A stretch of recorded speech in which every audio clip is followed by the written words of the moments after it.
মজার উৎসব। এক পাহাড়ের চূড়ায় ছিল এক রঙিন স্বপ্নের রাজ্য। পাহাড়টা এত সুন্দর যে চারপাশে ফুটে আছে নীল, হলুদ, বেগুনি সব রকমের ফুল।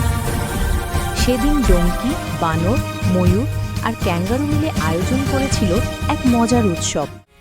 উৎসবের নাম পুরো উৎসব। সেখানে ছিল রঙিন বেলুন, নানা ডিজাইনের ঘুড়ি আর পাহাড়ের ফুলের স্বাদে ললিপপ।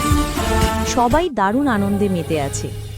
ডঙ্কি লাফাতে লাফাতে বেলুন ওড়াচ্ছে, বানর গাছে ঝুলে ঘুড়ি ছাড়ছে, ময়ূর নাচতে নাচতে ললিপপ খাচ্ছে, আর ক্যাঙ্গারু পকেট ভর্তি মিষ্টি বিলাচ্ছে।